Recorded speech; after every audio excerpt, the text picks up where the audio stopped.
Hello, hello. So I've had some questions about the viability of hip opening, which is a term I'm not particularly fond of, and pigeon pose, because it seems to be the most ubiquitous pose that is taught for that term. And what we would really prefer to do with the muscles around our hips, which also include our glutes and like inner thighs, and of course, deeper abdominal muscles, you would be better served mobilizing them and making them do different things, and then purposely trying to strengthen the muscles around them than you would just be sitting in passive stretching poses. Because one of the reasons why the hips become so immobile is because we're sitting in a passive position for a long period of time. So more of that doesn't really seem to make sense, and what ends up happening anyways is that the muscles just sort of get used to only moving in very specific ways. So the more you can vary the muscle movement, the better. So I do not really do pigeon very much anymore. I'm not going to say that it's an inherently terrible pose, but it is overdone, and it often gets put in this sort of very tiny little cage of how it's supposed to be done. And there's, as you know, so many different body variances, particularly in the hips, and I won't get into all of them, but there's many different ways that you could be organized in your hip socket, and how your femur can organize, and all sorts of other things. So let's start with deer pose. Deer pose is more from the yin community, and I believe it better serves the hips, the knees, the ankles, and of course the sacrum, which is attached to your two hips. So that requires a bit of a zigzag pose. So as a template, we generally start in what's kind of a 90-degree angle, but there's always, of course, variances. You may have to bend the knees more. You wouldn't want to open them more for the most part. You may have to pull that back knee in. But I generally start here. So this is what it looks like from this end, and then this is what it looks like from that end, in case the two angles are helpful. Okay, so right now I have my left leg in front, and I'm going to grab a bolster just to show you that if you want to use a bolster, you can always put something in front of you. Also, a consideration is that in this position, some people's inner knees are weak, where there may be some ligament damage.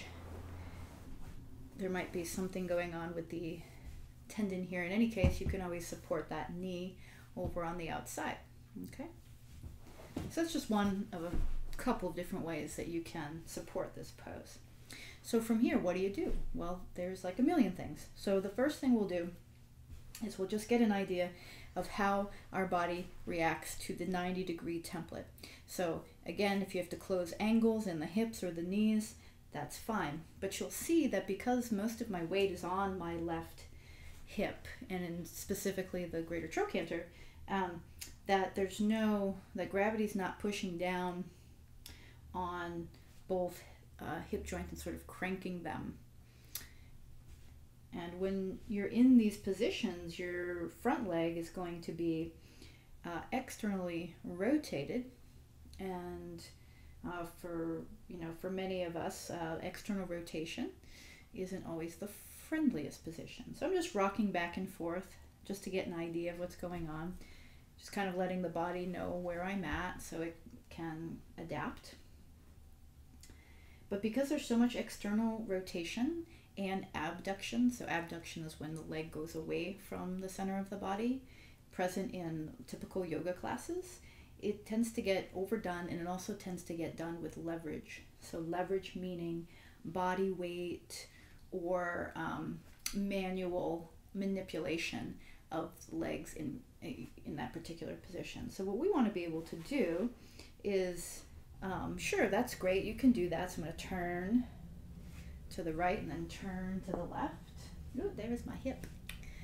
But what we also want to be able to do is get to these positions without any help. That would be a better indication of whether your hips were properly mobilized or not. Otherwise, it's just passive flexibility, which is pretty useless unless you're like a Cirque du Soleil performer. And even then, their flexibility isn't exactly passive either. So I'm turning side to side. Now I'm going to, so I rotated side to side. Now I'm going to transfer my weight side to side, left to right. So if anytime you need to get out of this position because it's bothering you, just do that and then come back. And then I'm going to go forward a little bit and backward and forward and so on and so forth. And for me, yeah, I can go pretty well forward. I do. You know, I am positive, hyper mobile person for sure. So I want to be careful when I go forward. You know, if you're able to go as far forward as me, you're probably also hypermobile, at least in some areas of your body. So just hang back from your max range of motion. And then for those of you that are clearly quite stiff and you know that hypermobility is not in your joints, you could probably go to your max and be fine. But of course, I don't know that because I can't see you. And then from leaning forward, I'll usually stay leaning forward and then start rotating my body, in this case more towards the left.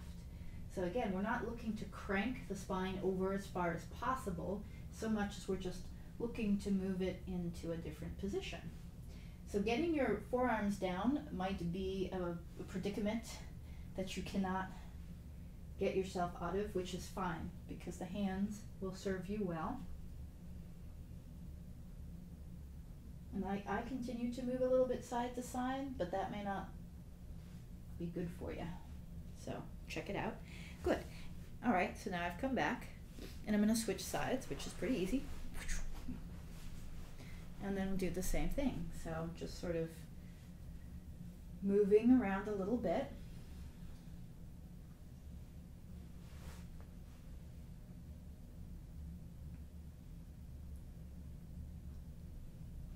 And then we'll do little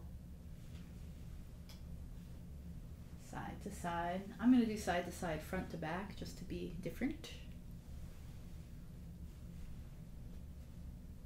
Maybe even little circles.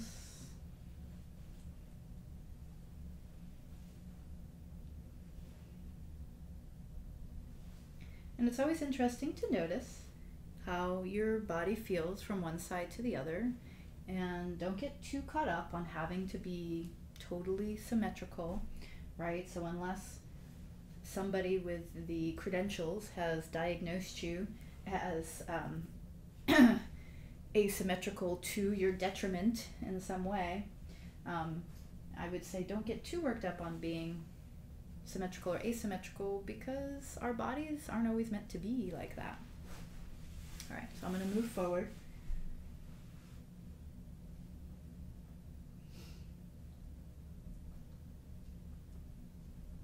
And it has often been touted in a lot of physical therapy communities that if you do have one side that is clearly less mobile than the other, that you should treat the more mobile side with less, mobility. So treat it like the not so mobile side, and that will help work out the asymmetry if it needs to be worked out much better than it would be continuing to exploit that overmobility on one side and then just like punishing the second side because it won't go down. A lot easier to do the other way around, to go easy on the bigger side. All right, I'm going to move my torso over to the right.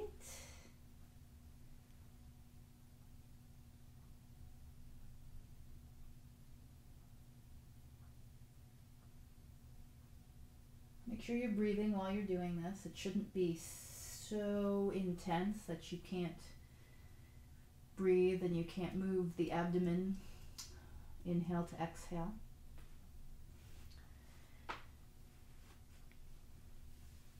Good. Okay, now we're going to work a strengthening portion. This usually will be a pretty big eye opener and your hip strength. So what we're going to try to do is access these side glutes. You have your glute medius and minimus here. We're going to try to keep the thigh out of it if we can. I mean, it's going to have to work a little bit, but we're going to try to use more of the gluteal muscles, and also you're going to use a little bit of your belly. So like when we go to do the movement, you're going to sort of exhale and the belly's going to kind of lift up just to help you. You're not going to suck it in. That doesn't help. You're just going to sort of think about the space below the navel and lift it up. So ready? We're going to take that inhale, and then as you exhale, little belly up, and then you're going to lift the back shin. This is internal rotation. And with internal rotation, we're going to repeat this, by the way. So inhale to come down. A lot of people don't have a ton of internal rotation. It's a little bit less likely that you're going to have an above average internal rotation. Mine is a bit above average, and you'll see that my torso is rocking with me. So that's just to get the movement started. Now the back foot can be positioned, however. If you're getting cramps in your muscles, that can actually be a good sign, because it means that you're creating new pathways for information. And then we could do the non-rocking version, which means you're not going to move that leg as much. And in fact, it may not even move. Like mine barely lifts up. But there's a lot more activating here. And I'm still using my belly, but your leg might not lift up at all. So we'll just do a few of those because they tend to be quite intense. And then we'll lift and come down. And then turn to your left. And then turn back to the right, lift and come down. So what I'm doing here is I'm not just lifting the knee, turning in, take a breath. I'm actually pressing the inside of my right foot into the floor very strongly so I can get the adductors, inner thigh muscles, working. Adductors and your deeper abdominal muscles have a relationship. Yes, they do. It's even official on Facebook. And so the more you're able to activate those, the more you get a little stability in your spine. I'm going to do one more of these. And it may not feel like much to you. Just make sure the whole inner foot is down. I see a lot of people lift their heel here. Good. So then we've got part 2, which is going to use a lift of the entire leg. So a lot of people have to lean over to make this happen. This is where the core work is going to be pretty important, because the tendency is to like dump into the low spine and try to utilize some compression, some over mobility back here. So we're going to keep it a little bit more contained, almost like we're doing cat pose, but only with our low spine. We're not going to like round the upper spine, unless you really want to. I guess you could. So as you take a breath in, exhale, let the belly lift, and then you're going to lift the back leg. And then take it down. And then just repeat. Just let the core have a little bit of work. I don't really like using the word core because it's just kind of overused and sort of not quite understood. And then take it down. And then if you try to get the if you try to get the ankle higher than the knee, that gets way more of some of your deep six muscles, including the piriformis, which is always the culprit called out for sciatica, because the nerve does pass through there, but it could be other things too. And a lot of times you're told to stretch the piriformis. And what really often has to happen is you need to get some mindful movement there. We're going to pulse. Because you stretch the piriformis, you're going to stretch the nerve that's in it too. So you have to be careful. You want to stretch your nerves. It's no bueno. But sometimes it does feel better and relieves pain. Good. So we're going to keep that leg up. Now I'm not going to lean to the side. I don't technically have to. And then I'm going to pick the leg up so I can take it in front in a nice cross-legged position. And then I'm going to come forward and feel all the feedback on the side of my leg and glutes for what I just did. You don't have to stay there long. In fact, I recommend coming into an intense place and then coming out. That tendency to push yourself through intensity, it carries over from a lot of what we learn in life. And it's a valid skill to have, but is it worth doing in a passive stretching pose? What do you accomplish then? All right, so that's good. We're going to go back to that position because we're going to see what we can do with the front leg. So the front leg can lift. And so a lot of times, like I said, we're using our hands to manually, I'm doing this by the way, I'm not, you could lean back, blow out your spine, but we're going to use a little belly work. And you might have to come forward and do this. But we're just going to do a little bit this here. And then often what happens is like we're bearing down on this position, or we've got the foot hooked on the knee. We're manually bringing our leg up. Got gravity. And so it's all leveraged positions. So we need to learn strength here in this position. And I'll show you what I mean at the end if you're like, what? Okay. So that was good. We're going to turn to a neutral position, which we probably could have done sooner, sorry. And there's the popping again. So popping and clicking while we're here, we're just going to like try to mobilize the hips, and you might even scoot your butt forward. Popping and clicking isn't exactly normal. I was in a class once where a woman said, oh yeah, if you feel a pinching sensation or popping in your hip, that's normal. And I'm like, don't tell people what normal is, for one thing. You might say, you know, I don't know, something else. But it's actually probably not a great sign if it pops and clicks when you continue to enter a similar or the same position, right? Because over time that could turn into ligament, cartilage stuff. Okay, so we did the butt scoots, we're good. We'll take side two.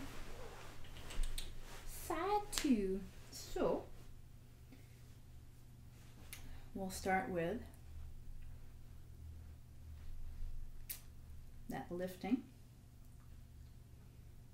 So here we go, a little belly work and a little lift. Now this is where you're going to notice if both sides have a imbalance. Again, not necessarily bad, but it could be worth working.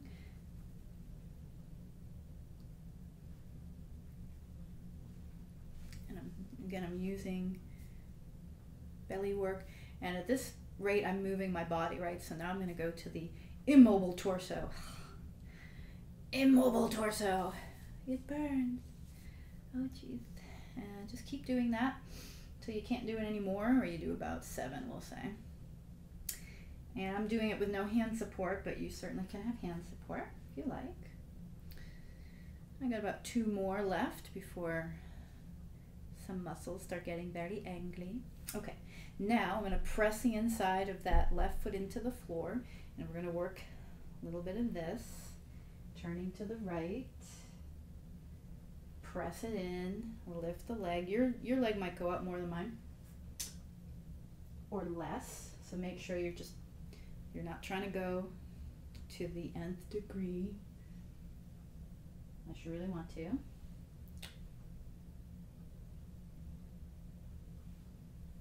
And turn. And back to you. It's 2 more times. So I'm really pressing down. I'm not just like, oh yeah, kind of like I actually feel it all the way up the inner leg. And my ankle is getting a wee bit tired. Good.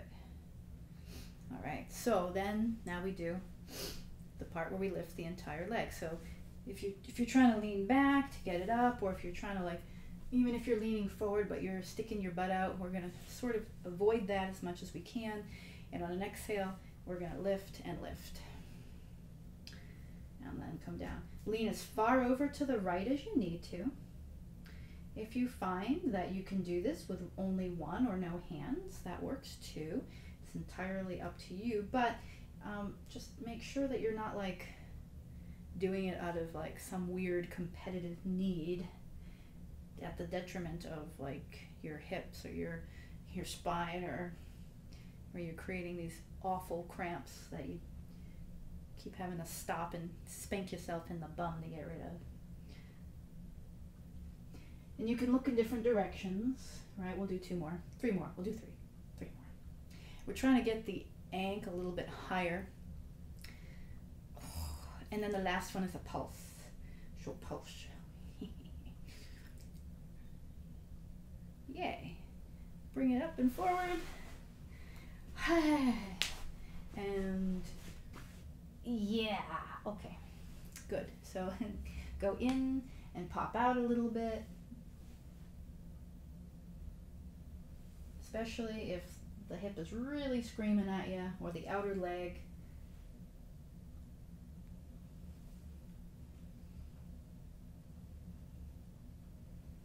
Okay, go back, and then we do this part here. So we're using, like I said, a little bit like you're doing a cat pose, just a little bit, and lift it up.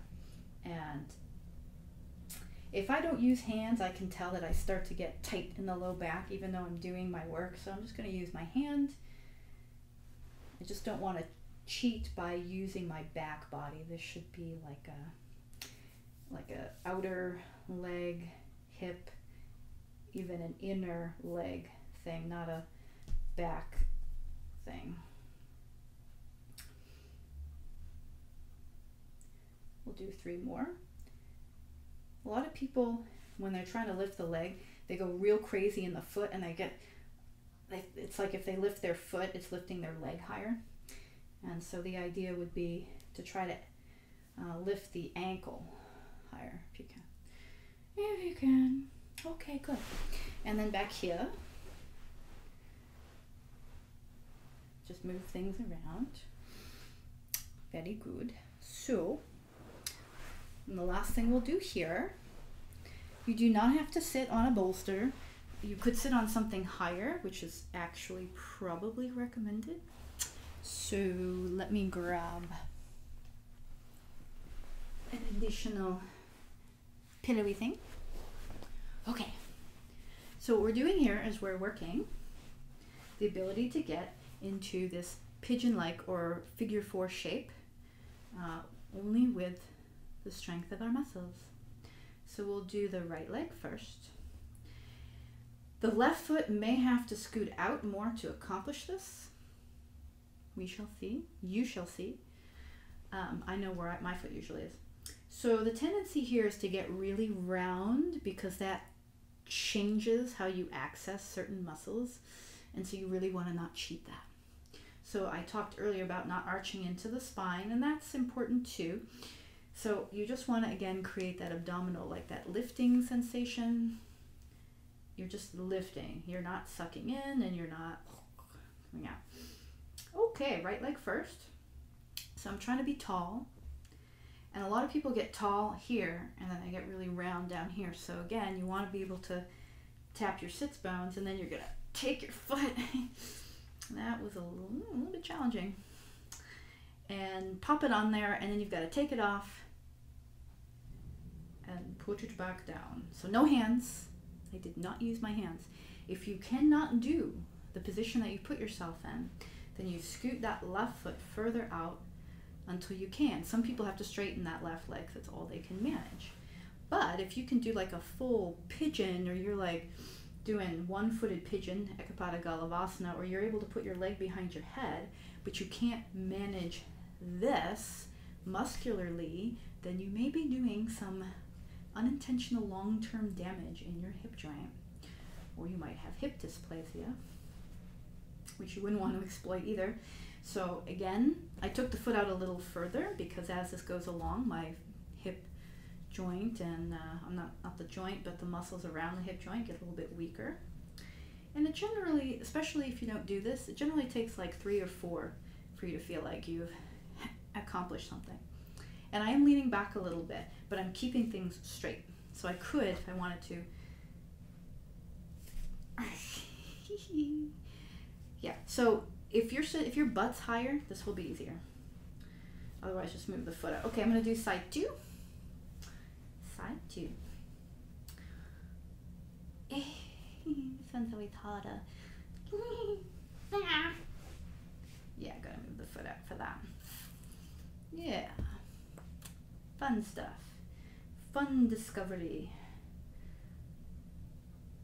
And I'm trying to move it out from the hip joint. Like, I'm really trying to initiate from the hip joint because it's easy for you to go into, like, you know, the tibia and be like, oh, I'm going to rotate from there. And then what do you do to your knees?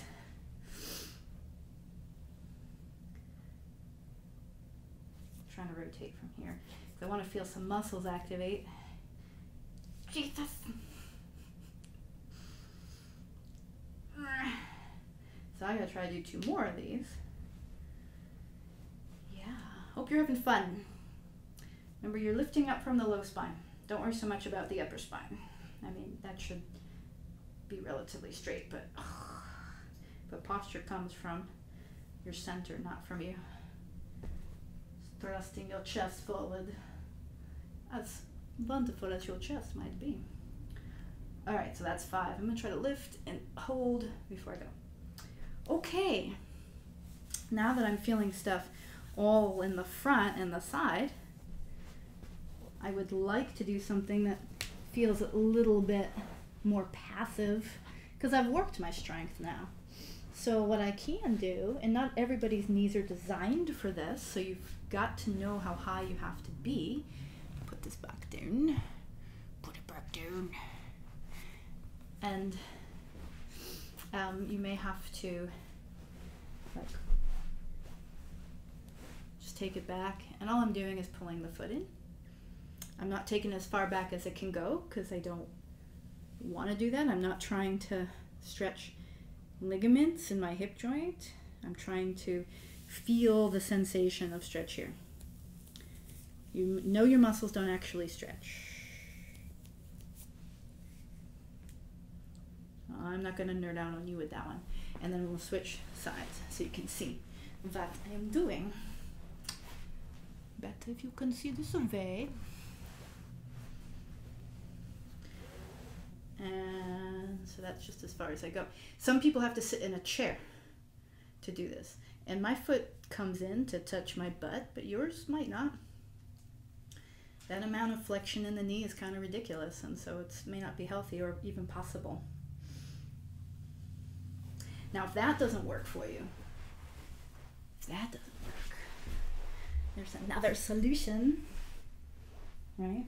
One of my favorite ways to stretch the front of the thighs and around the hip joint and even into the abdominals that we use is to lay on your back, take your feet super wide, like wider than your hips by a lot.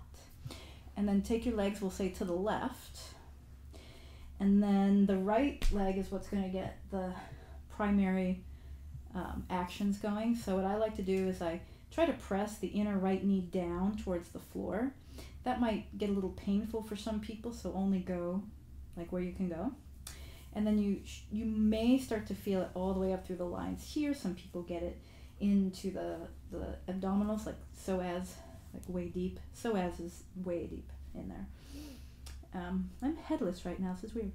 So you can stay there for as long as you want. You can also do things like put a sandbag on that leg. Just be really careful of your inner knee here, because if your hip joint doesn't love this rotation, then your knee will take the brunt of it and be very sad. And we'll do side 2. I don't want to be headless. There we go. And for me, this leg goes down way easier because I have my right leg psoas is typically tighter. Does that mean it's a problem? I don't think so. You can press that inner left knee down. Again, you can put some passive weight on it. Just, like I said, you just sort of worked mobility there. So if you want to do the passive stuff after the fact, it's not so bad. And then we'll just do like a little, I'm just going to go back here if I want to. Little happy baby. You can, chill out, relax, or you can go about your day. But either way, I hope you enjoyed. See you later.